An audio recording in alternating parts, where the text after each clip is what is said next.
सभी साधकों को प्रणाम। जन्माष्टमी की हार्दिक शुभकामनाएं।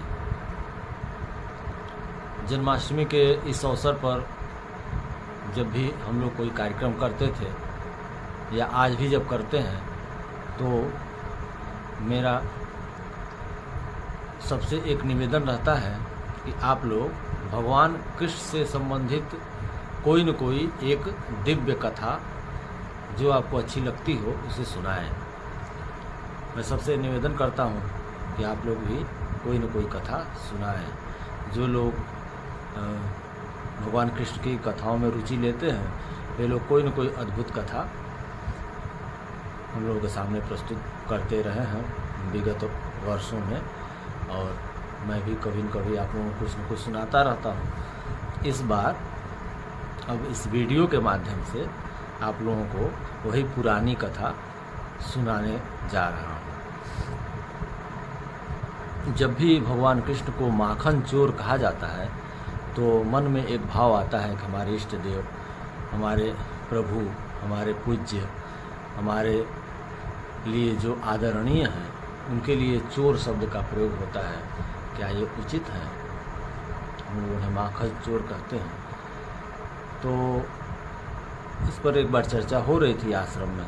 सब लोगों ने पूछा कि क्या भगवान कृष्ण माखन चोर थे? तो इस पर मैंने जो आप लोगों को बताया था फिर एक बार वही मैं बता रहा हूँ। वास्तव में भगवान कृष्ण माखन चोर नहीं थे, और ये चोरी का जो अभियान चला था उसका वे नेतृत्व कर रहे थे। क्यों ये चोरी का अभियान चला? सबसे पहले हम लोगों को ये जानना चाहिए। हुआ ये था कि उस समय कंस का शासन काल चल रहा था, और कंस के द्वारा सभी ग्रामवासियों के लिए यह निर्देश था कि ये राजाज्ञा थी कि आप लोग दही, दूध और घी, मक्खन आदि का सेवन नहीं करेंगे। ये सारी चीज़ें राजा के उपयोग के लिए रखी जाएंगी और ये राजमहल में पहुंचाई जाएंगी। कौन कौन सी चीज़ें? दूध, दही, घी और मक्खन। ये सारी चीज़ें राजा के उपयोग के लिए होंगी और सारी चीज़ें राजमहल में पहुंचाई जाएंगी। तो आम लोग क्या खाएंगे? जो लोग गौ पालन कर रहे हैं और जिन लोगों ने दूध निकाला है, जिन लोगों ने दही जमाया है, दही से फिर से मक्खन निकाला, मक्खन से घी बनाया, उनको इन सब चीज़ों के सेवन की आज्ञा ही नहीं थी। और राजा के सिपाही और राजा के जो प्रिय थे वे लोग ये सब चीज़ खा सकते थे। उनको ये खिलाया जाता था और वे लोग बलवान होकर के गांव वालों पर अत्याचार किया करते थे। भगवान कृष्ण जब नंदगांव में इस बात को जाने कि लोगों ने जब उनको बताया कि ऐसी राजाज्ञा है कि दूध, दही, घी और मक्खन हम लोगों को नहीं खाना है, तो फिर उन्होंने एक अभियान छेड़ा। और वे उन्होंने देखा भी था कि गांव के लोग बड़े ही निर्बल हैं, आज की भाषा में कमज़ोर, बड़े ही निर्बल लोग हुआ करते थे। कोई ऐसा बलवान न तो शारीरिक रूप से था न मानसिक रूप से ऐसा बलवान था जो राजा के विरुद्ध कुछ बोल सके, राज आज्ञा के विरुद्ध कुछ कह सके। न तो बौद्धिक क्षमता ही इतनी विकसित हो पा रही थी, न शारीरिक क्षमता ही इतनी विकसित हो पा रही थी, क्योंकि जो पौष्टिक चीज़ें थीं जो शरीर को पुष्ट करती थी और बुद्धि को पुष्ट करती थी वो चीज़ें तो राजा के पास चली जाती थी। तो भगवान कृष्ण ने एक चोरी का अभियान चलाया जिसका नेतृत्व उन्होंने स्वयं किया। तो आपने सुना होगा मटकी फोड़ देते थे। ये तो जगह जगह लीलाओं में हम लोग देखते ही हैं कि भगवान कृष्ण मटकी फोड़ते हैं। बहुत से गीतों में, लोकगीतों में ये बातें सुनने को मिलती हैं कि वो मटकी फोड़ देते थे। तो मटकी फोड़ने का क्या मतलब था? क्या वे उदंडता कर रहे थे? नहीं। होता ये था कि उन्होंने तो पहले सबसे निवेदन किया कि आप लोग दही, दूध, घी अपने बच्चों को भी खिलाएं, यहाँ के निवासियों को खिलाएं, ग्रामवासियों को खिलाएं। लेकिन लोगों ने राजा के भय से, कंस के भय से ऐसा करने से मना कर दिया। हम लोगों ने कहा नहीं, हम लोग ऐसा कर नहीं सकते हैं, फिर हम लोग दंडित हो जाएंगे और क्रूर राजा है, मृत्यु दंड तक दे सकता है, तो हम लोग ऐसा नहीं कर सकते हैं। तो उन्होंने फिर अभियान छेड़ा, अपने उम्र के बच्चों को, कुछ अपने उम्र से बड़े बच्चों को इकट्ठा किया और उन्होंने कहा कि जब ये लोग हम लोगों को दूध घी मक्खन आदि खाने नहीं दे रहे हैं तो क्यों ना हम लोग इनके घरों से दूध घी मक्खन आदि चुरा कर खाएं। और इस बात की जानकारी गांव वालों को भी थी। गांव वालों ने भी इस बात को जान लिया था कि हमारे बच्चे इस अभियान में शामिल हो रहे हैं और ये एक बड़ा अभियान, एक आंदोलन की तरह बनेगा और दूध दही घी राजा के पास तक पहुंचने नहीं दिया जाएगा। लोग अगर स्वयं बच्चों को खिलाते तो दंडित होते। चोरी हो जा रहा है, कोई चुरा के खा जा रहा है, तो जो चोरी कर रहा है उसको दंड मिलेगा। तो इन्होंने एक अभियान छेड़ा और अधिकतर बच्चों में एक बच्चा भगवान कृष्ण बन जाता और 10 बच्चे उसके पीछे हो जाते थे।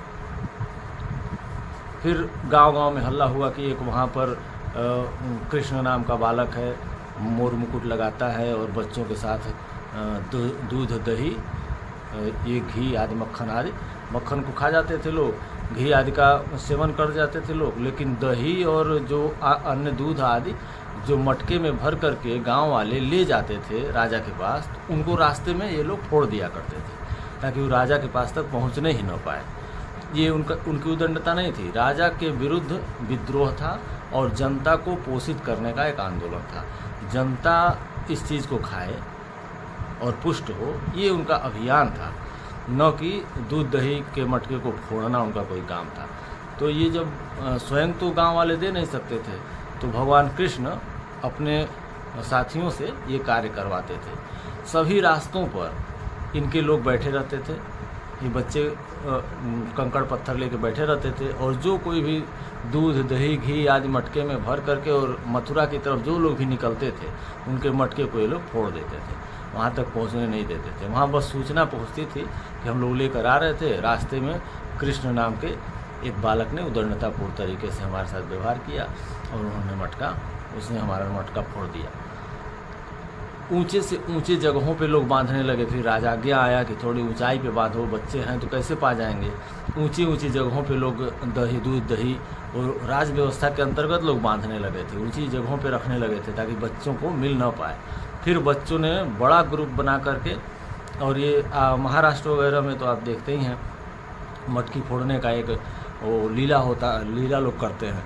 तो ये क्या था, तब जब ऊंची जगहों पे रखी जाने लगी मटकियाँ तो फिर ये ग्रुप बना के और ऊंची सूची जगहों पर भी रखी हुई मटकी को फोड़ दिया करते थे या फिर खा जाया करते थे।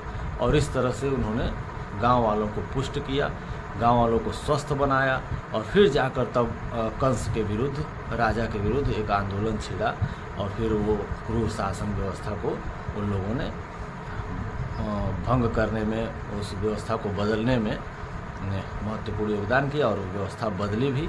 और फिर भगवान कृष्ण के जो पिताजी थे उनको राजा बनाया गया। तो जैसे हम लोग जब कहते हैं कि भगवान कृष्ण माखन चोरी करते थे, हमें उसके पीछे का उद्देश्य पता नहीं था। हम लोग ये नहीं जानते थे कि वो राजा के विरुद्ध एक आंदोलन था, क्रूर राज व्यवस्था के विरुद्ध एक आंदोलन था। ये हम लोग नहीं समझ पाते। हम समझते हैं कि शायद ये चोर थे या चोरी कर रहे थे। उनको खाने पीने की क्या कोई कमी थी क्या कि वो घी चुराने और मक्खन चुराने जाएंगे दूसरों के घरों में। वो तो वैसे भी गांव के मुखिया के घर में पल रहे थे, तो उनको कोई कमी नहीं थी। लेकिन बच्चे जो निर्बल हो रहे थे, गांव के बच्चों को जो खाने को नहीं मिल रहा था, उसके लिए स्वयं ही उन्होंने माखन चोर शब्द को, नाम को अपने सिर पर धारण किया था।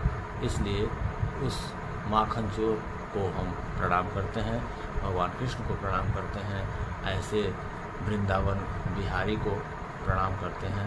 इन्हीं शब्दों के साथ सभी को प्रणाम।